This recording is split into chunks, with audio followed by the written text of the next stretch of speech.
Donc vous nous avez donc clairement, vous nous avez donné les grandes définitions, les fondements, l'essence même de l'assurance qualité et son importance dans l'amélioration continue des processus et dans l'élaboration du projet d'établissement. Vous nous avez éclairé sur les différences qu'il y a entre audit, évaluation et accréditation.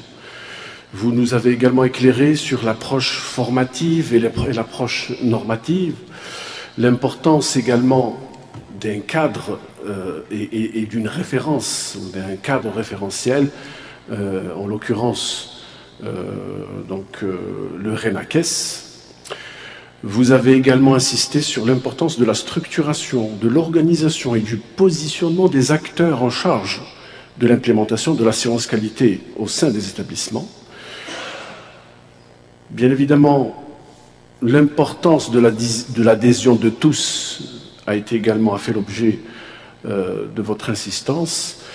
Les risques de la non-implémentation de l'assurance qualité, les hypothèses palliatives, les indicateurs de performance, base de la comparaison, avec la possibilité qu'il y ait des indicateurs spécifiques à tout établissement. Ça aussi, c'était extrêmement important. Et bien évidemment, l'ensemble des outils que vous venez d'exposer, l'ensemble des outils de l'assurance qualité et bien d'autres informations. Je n'oserais même pas résumer le gros travail qui a été réalisé. Donc, avant de passer au débat et questions sur la deuxième conférence, Monsieur le vice-recteur chargé de la recherche, Monsieur Jdaran, voulait poser une question sur la conférence de ce matin. Donc, Monsieur Jdaran.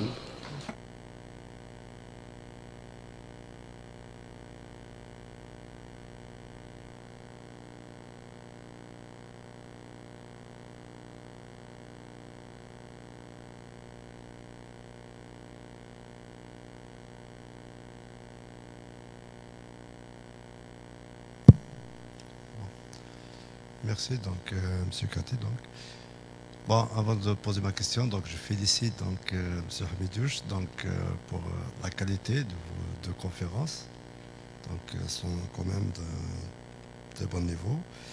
Et juste, je vais revenir à la première conférence. Donc, côté assurance qualité, volet, ce qui m'intéresse, volet recherche scientifique, bien sûr. Bon, on sait tous que l'Université algérienne a passé donc, de la formation, puis vers recherche-formation, avec la création des laboratoires de recherche, dans les années 2000, 99-2000. Vous avez bien dit que on peut voir la qualité donc, de la production scientifique au niveau des universités algériennes, notamment au niveau du nombre de citations, des publications. Donc là, c'est un volet comme actuellement, donc l'université algérienne est appelée à passer à un autre stade. Pour ce côté-là, pour améliorer la qualité, donc on doit aller vers ce qu'on appelle de recherche et développement, ou bien transformer dans le cadre de travail, dans le cadre de l'innovation et de transfert technologique, ou bien autrement dit, transformer, ou bien la production scientifique, un produit industriel, ce qui nous intéresse. Bon, à votre avis, quelle est la meilleure démarche? Quels sont les meilleurs mécanismes à suivre pour atteindre cet objectif? Les nouveaux objectifs, donc, nouveau objectif fixé par la tutelle, c'est aller vers la recherche, développement. Voilà donc ma question.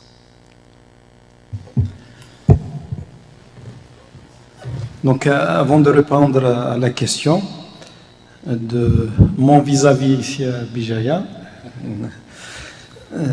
je souligne une chose.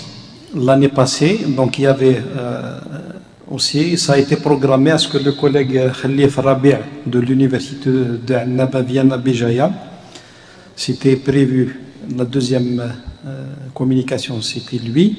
Cette année aussi, c'était prévu, c'est lui qui a choisi la date du 11 parce que ça l'arrangeait. Il a dit même si c'est possible, s'ils ne sont pas d'accord le 11, on peut aller même durant le mois de Ramadan.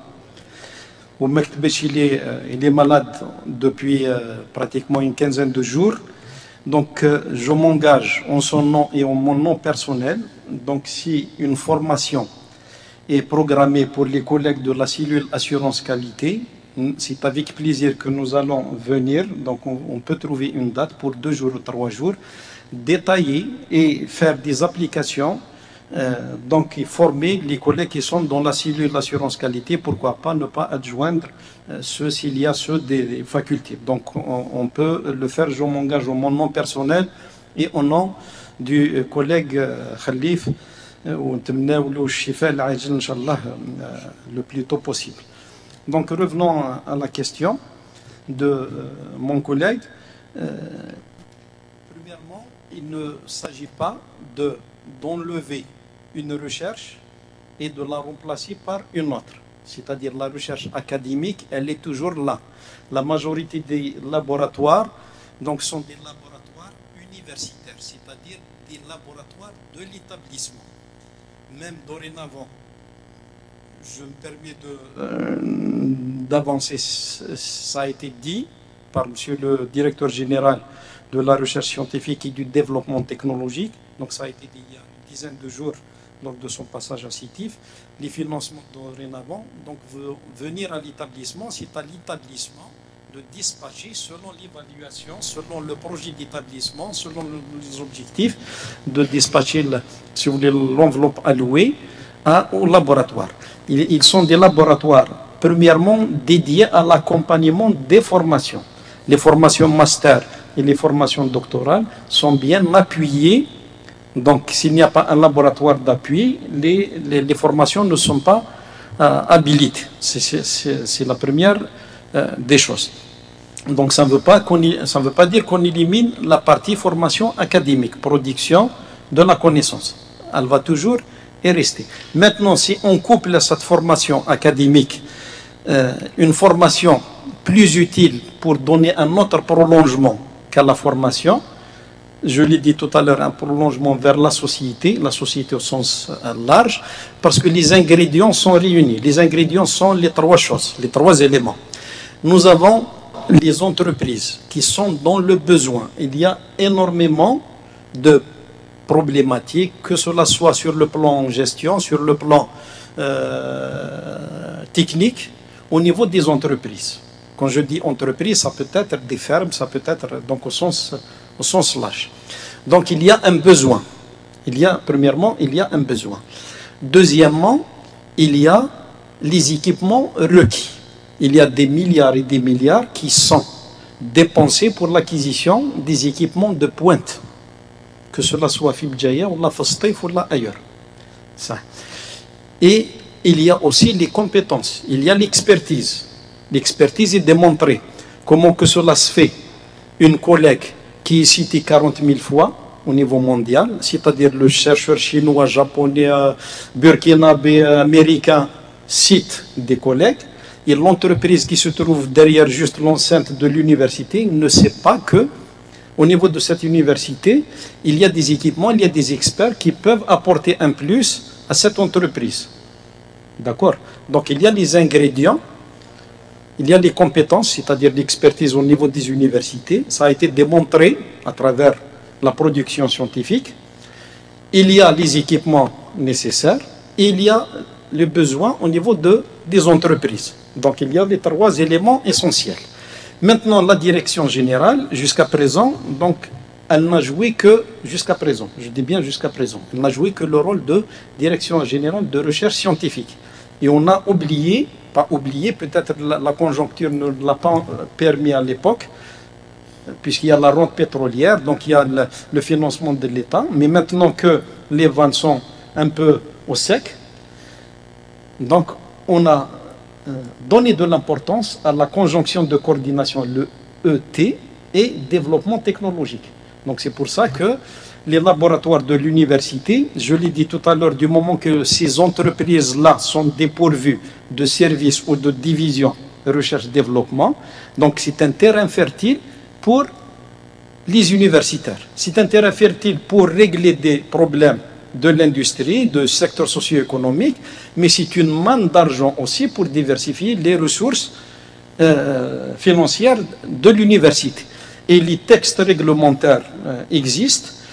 Si vous prenez le texte, l'arrêté de 2013, donc il y a un décret 2011, arrêté 2013, un arrêté interministériel si ma mémoire est bonne, 50% de l'argent qui rentre dans les prestations de services, ça peut être des prestations directes, des analyses, caractérisations, ça peut être de l'expertise, ça peut être des projets, et 50% de l'argent qui rentre est partagé entre les acteurs qui ont intervenu, qui ont mené ce travail.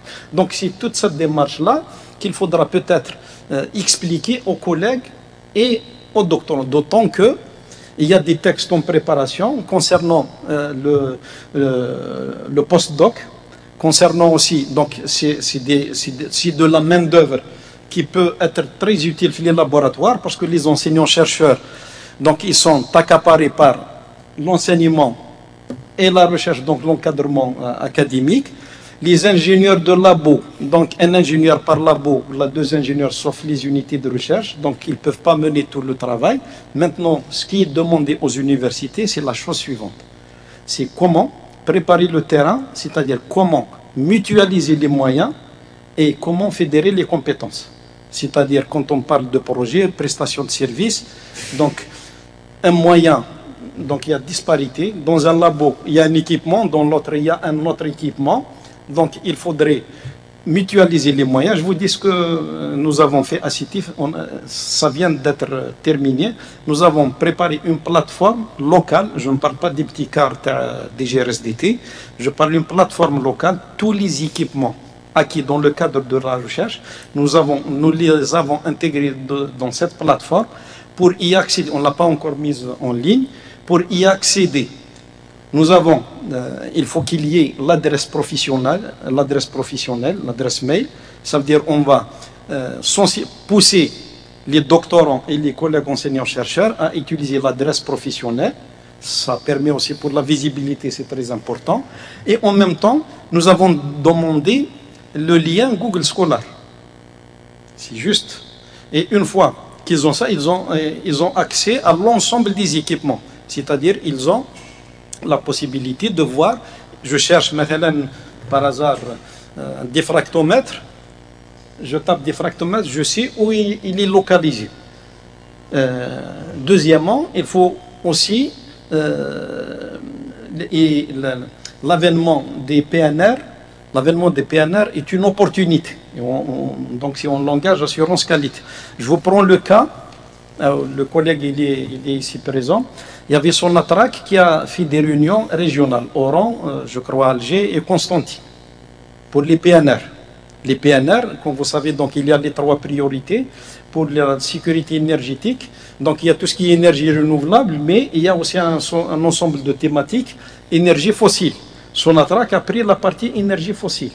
Donc une simple réunion à Constantine, mais en revenant sur CITIF, nous avons rassemblé tous les chefs tous les directeurs de laboratoire, les directeurs d'unité, les chefs d'équipe. On a fait de la sensibilisation, on a expliqué. Et la semaine passée, je crois, jeudi, le collègue ici présent, le tiers des projets déposés pour la région Est provenaient de CITIF. Mais donc c'est cette dynamique-là qu'il faudrait s'approprier. Les textes existent, les orientations politiques existent de la tutelle, mais maintenant l'opérationnel sur le terrain, c'est à nous. C'est-à-dire chacun par rapport à ce qu'il dispose. Vous avez ici un ensemble, je connais en gros un ensemble de laboratoires pratiquement dédiés aux sciences et à la technologie. Vous avez le plateau d'analyse physico-chimique, vous avez qui est à la TNT aussi l'agroalimentaire, vous avez le centre de recherche. Donc il y a un ensemble d'éléments à fructifier. Vous avez votre production scientifique, le benchmarking. Je suis obligé de comparer les universités. Nous avons pratiquement la même production. Jamiat Bjaïa Stif, c'est entre 450 à 500 publications annuellement en moyenne. Ces dernières années, publications de catégorie A, indexées, donc avec facteur d'impact. Donc vous avez les moyens, vous avez un environnement socio-économique, la zone industrielle Taharracht Kovo, vous avez Bjaïa, donc l'agroalimentaire. Vous mettez le paquet sur un certain nombre de forces internes et d'opportunités.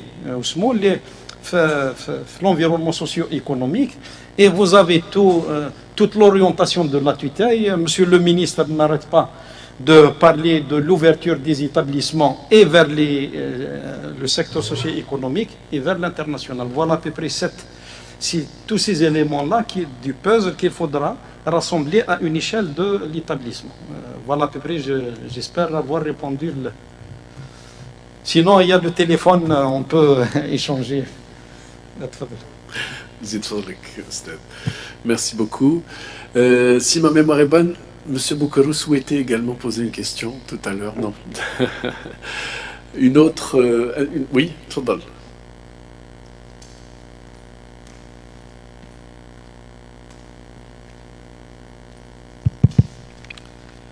Donc c'est M. Bounouni, chef département d'architecture.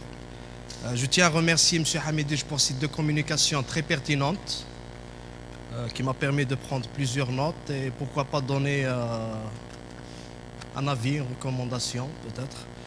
Donc une thématique qui est fortement liée à la transformation majeure de notre enseignement supérieur. La garantie de l'assurance qualité, comme nous le savons, c'est généralisé à l'échelle mondiale. Il se situe au cœur des dialogues internationaux des enseignements supérieurs, comme vous l'avez signalé. Donc, j'ai quelques questions à vous donner.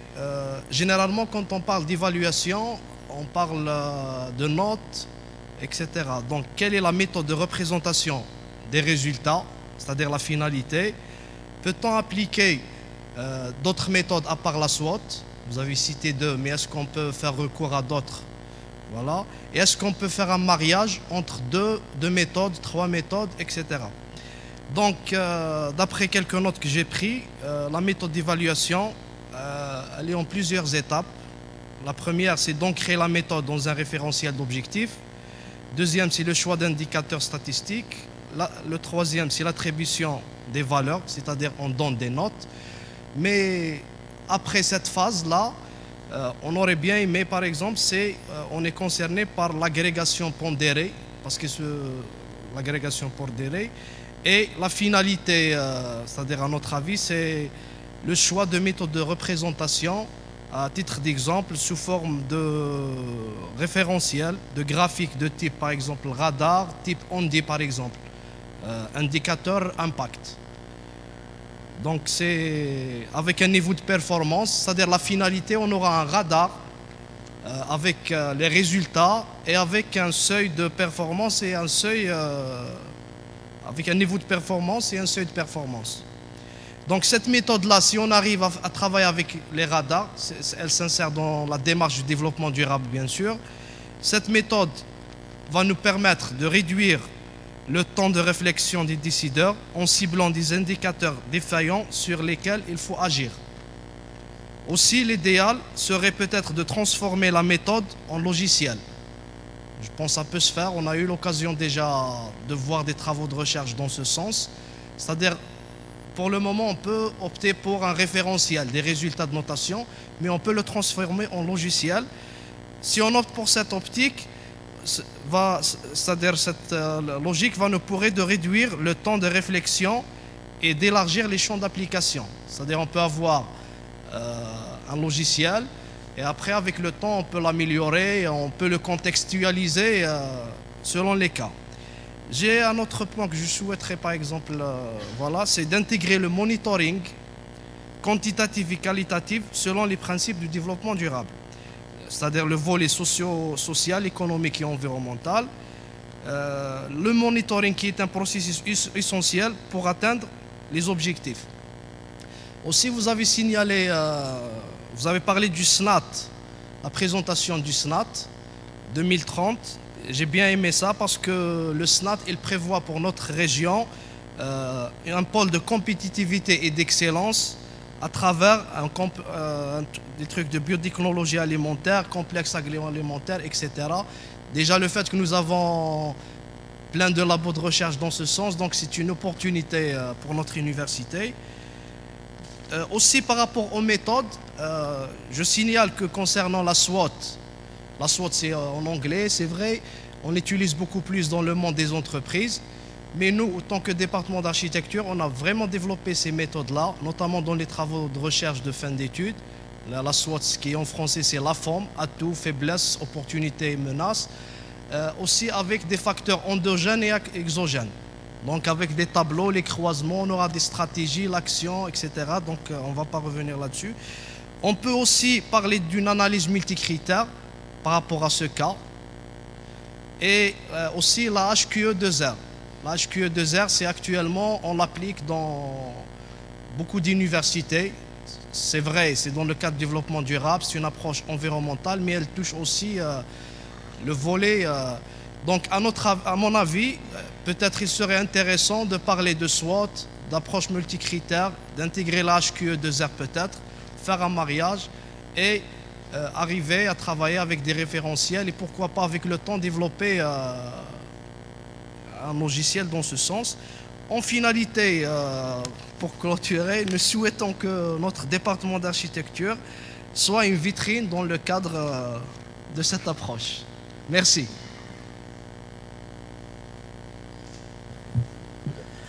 Merci, chers collègues. Vous venez de gagner un soldat. On en a discuté tout à l'heure sur la pause café. D'autant que le responsable de l'assurance qualité qui a pris le relais après moi, c'est un architecte et qu'il connaît très bien. Donc le lien est vite fait. À travers vos questionnements, ça dénote déjà votre futur engagement dans toute la démarche. Et j'en ai déjà parlé, monsieur le secrétaire général, c'est comme ça qu'on déniche, si vous voulez, quand on fait de l'information et de la sensibilisation, donc on arrive déjà à avoir la réaction de certains et qui vont devenir automatiquement des acteurs et des porteurs de ce projet. Donc il y a un certain nombre de questionnements. Premièrement, concernant l'évaluation. J'ai dit tout à l'heure que l'évaluation, elle peut être au début du processus, quand on n'a pas le projet de l'établissement. C'est à partir des résultats de l'évaluation, qu'elle soit auto et externe, qu'on va mettre en place surtout le plan d'action. Surtout le plan d'action. Maintenant, pour la présentation des résultats, la présentation des résultats, je l'ai dit aussi, c'est la présentation radar est plus facile à lire, ça saute aux yeux. Donc il suffit de regarder le radar et on voit directement là où on doit agir. C'est plus facile qu'un graphe ou des histogrammes ou quelque chose de ce genre. Le mariage ou le couplage entre les différentes techniques, je l'ai dit tout à l'heure, les deux techniques que nous avons utilisées à CITIF 2016-2017, c'est l'analyse SWOT et le brainstorming. C'est-à-dire on les a couplés ma'abat. C'est le même en parallèle, donc on faisait donc les réunions, donc avec une vingtaine d'éléments, les membres de la cellule qualité, on rajoute souvent donc 2 doyens, des fois un vice-recteur, 2 vice-recteurs et de temps en temps le recteur lui-même. Donc en tout c'est une vingtaine, 22 personnes. Donc on a couplé deux techniques. Donc on a tiré profit des avantages de l'une et des avantages de l'autre, comme on fait pour les matériaux composites, tirer profit des composants qui rentrent dans la matrice et le renfort.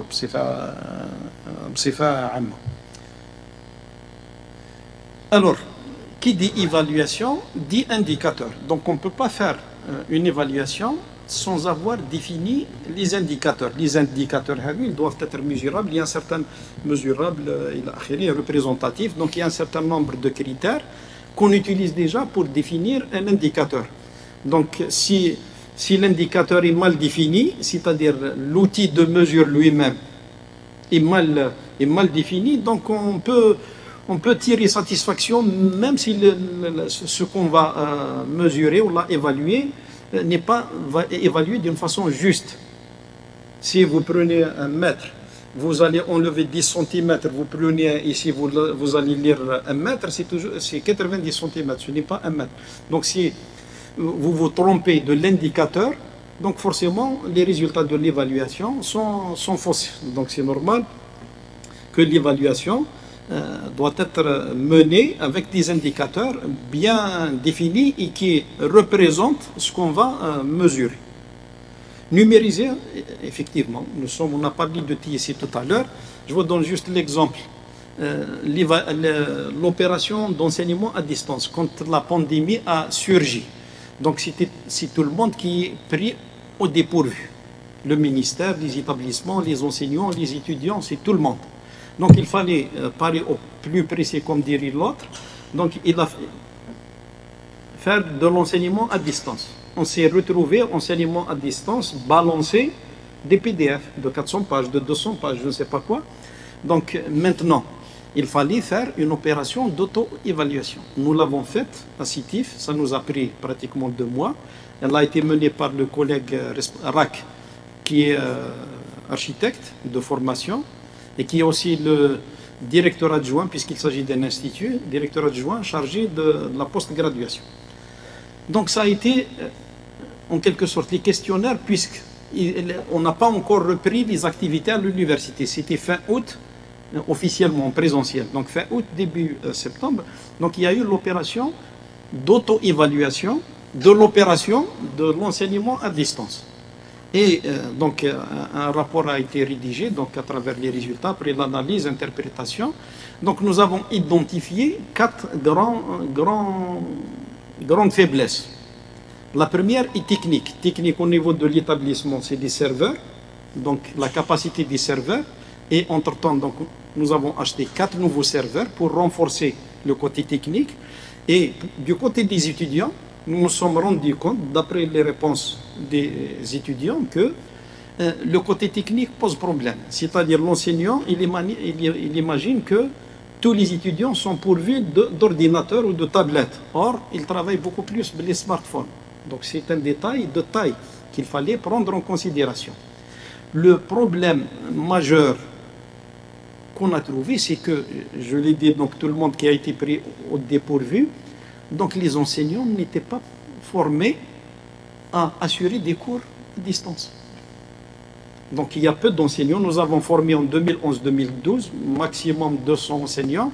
Ensuite, en 2016, quand c'était imposé pour les nouveaux enseignants, donc pratiquement chaque année, recrutement 20, 30, 40, donc une centaine, peut-être 150 qui ont été faits, mais la majorité ne savait même pas c'est quoi une plateforme, la plateforme Moodle. Et on avait les moyens.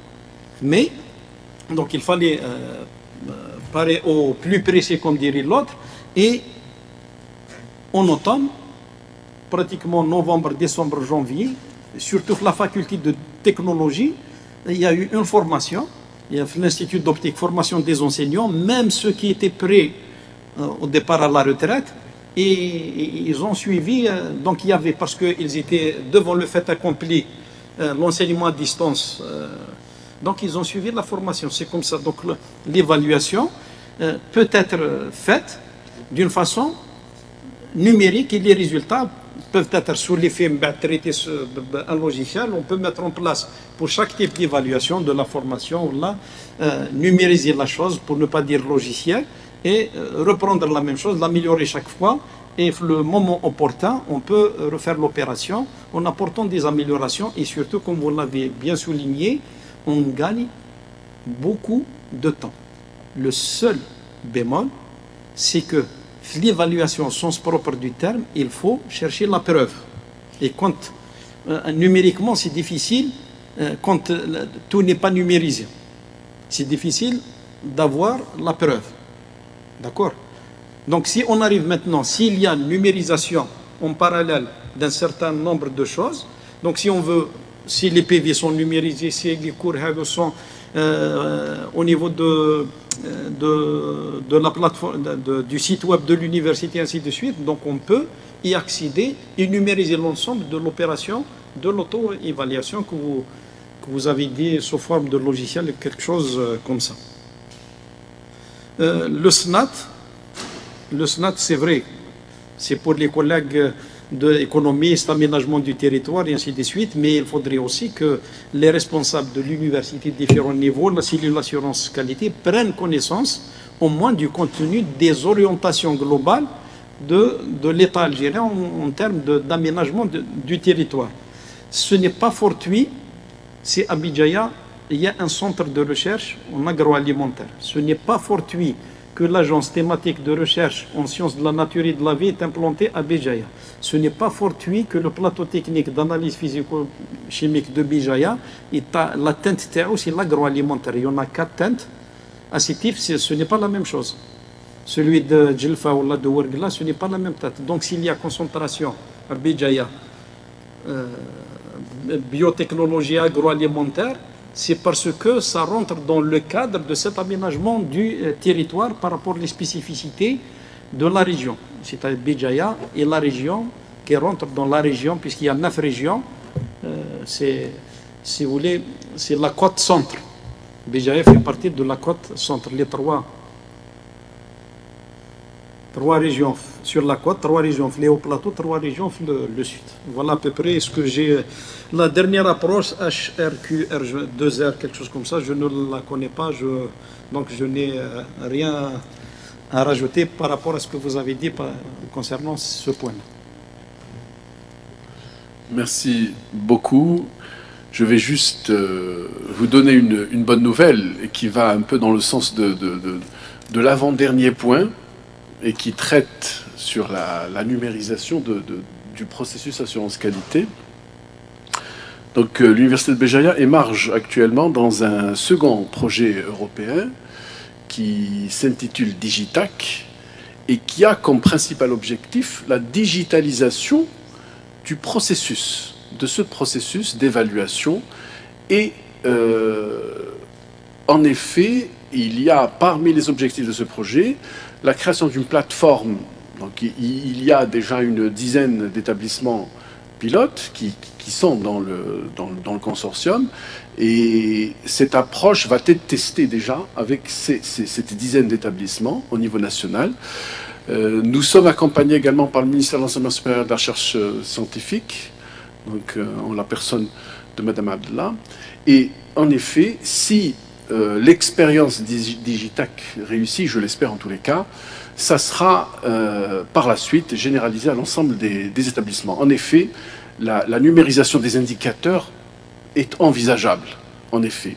Donc c'est un projet qui vient d'être lancé. Donc le kick-off meeting a eu lieu le mois de mars.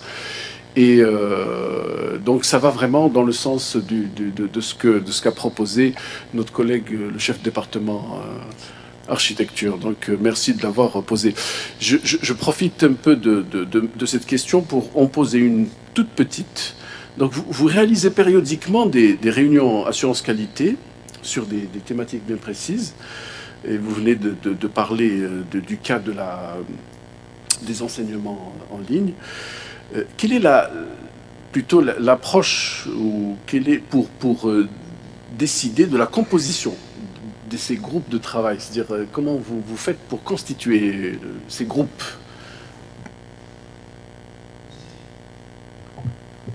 C'est toujours actuellement, donc ils sont sur l'opération, évaluation de toute l'opération des concours de doctorat. Ça va de la préparation de l'offre jusqu'à l'annonce des résultats, même l'inscription du doctorant. Donc c'est l'opération en cours.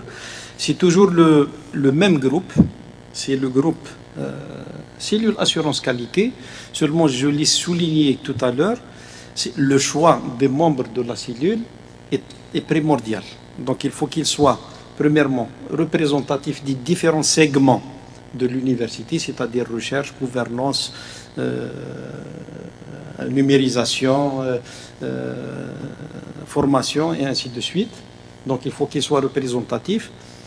Deuxièmement, il faut qu'il y ait en quelque sorte, c'est pas eux qui décident, qui mettent l'opération de l'enseignement à distance. Ça a été dit, comment dirais-je, la cellule mise en place, la cellule pédagogique pour le suivi de l'enseignement à distance, qui a été dictée par la tutelle. Et ensuite, ça a été renforcé dans un conseil scientifique, donc ça a été mis dans un PV, et les collègues de la cellule ont pris le volet opérationnel. Pour l'opération de doctorat, c'est moi qui ai proposé la commission d'organisation du concours de doctorat Donc j'ai proposé, donc dirige le recteur, j'ai proposé à ce qu'il y ait l'opération d'évaluation de tout le processus de doctorat, pour mettre en exergue, parce que nous avons remarqué un certain nombre de choses positives, et cette année, pour la première fois, d'habitude, la faculté de médecine, pratiquement, organise seule, d'une façon autonome, le concours de résidence, que ce soit en pharmacie ou en médecine. Cette année, ça a été intégré. Nous avons été sur place, nous les avons accompagnés, nous avons été informés de tout. Nous avons trouvé beaucoup de bonnes pratiques que nous allons généraliser pour le reste des formations. Ça, c'est à vue d'œil. Donc, en constatant un certain nombre de choses positives et négatives, nous voulons consolider ce constat à travers une évaluation dont le rapport sera adressé au ministère, mais ça va nous permettre aussi de corriger les failles que nous avons remarquées.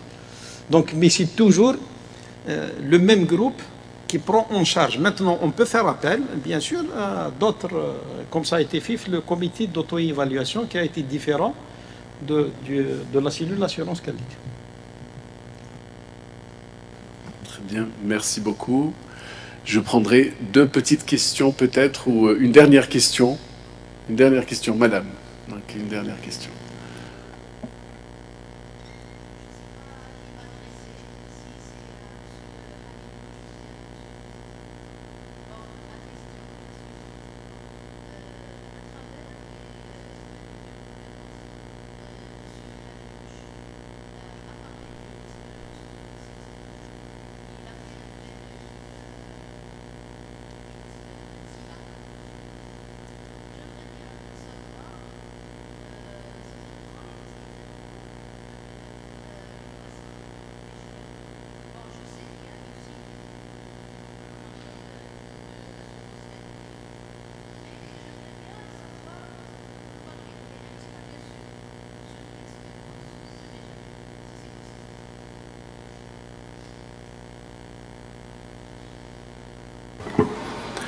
Merci pour la question.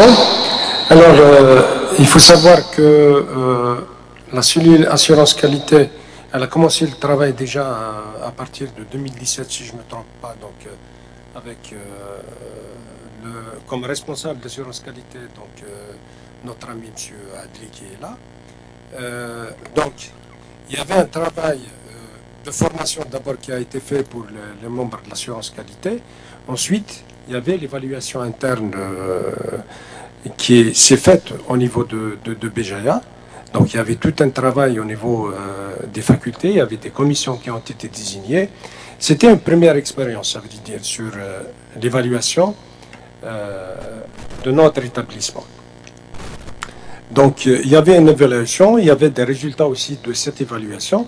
L'objectif essentiel donc, de cette évaluation interne, d'abord c'était une première expérience, c'était de voir d'abord au niveau de chaque faculté quels sont les points positifs, quels sont les points négatifs, qu'est-ce qu'on fait de mieux et qu'est-ce qui était prévu dans la réglementation et qu'on ne fait pas, où est-ce quelles sont les lacunes. Donc ça d'abord c'est un premier point. Le deuxième point c'est dans l'objectif c'est d'améliorer ces points-là. Donc c'était ça l'objectif d'abord de cette évaluation. Ensuite, il y avait le projet d'établissement qui a été lancé aussi, mais il faut dire que le projet d'établissement, bon, il y a une démarche logiquement qu'il faut suivre pour la réalisation du projet d'établissement. Donc actuellement, on est en train de réviser le projet d'établissement. Et la cellule assurance qualité aussi doit intervenir dans ce sens, afin d'abord que cette réalisation du projet d'établissement se fasse dans le cadre de la démarche qualité et de l'approche participative. Voilà, grosso modo, donc, ce qu'on a fait.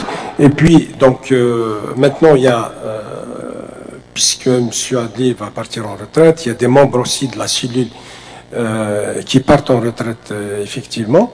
Donc, une installation de la nouvelle cellule assurance qualité se fera incessamment.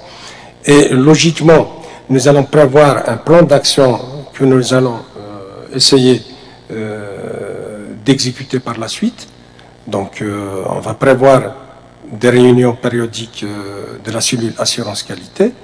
Ensuite, nous avons aussi les membres d'assurance qualité au niveau des facultés qui doivent être intégrés aussi dans le cadre de l'élaboration du projet d'établissement. Donc, dans ce sens, un plan d'action a été validé par le conseil de direction la dernière fois. Et cette révision du projet d'établissement, donc, il y a un ensemble de groupes de travail qui doit travailler dans le sens de la réalisation, donc, de l'élaboration de la révision du projet d'établissement. On a prévu des groupes de travail transversales et des focus group par la suite. Donc, on est en phase préliminaire, mais logiquement, incessamment, donc les jours qui viennent, on doit essayer de mettre le projet d'établissement, donc d'élaborer ce plan d'action du projet d'établissement. Voilà donc, grosso modo, en ce qui concerne la cellule assurance qualité au niveau de BGN. Merci.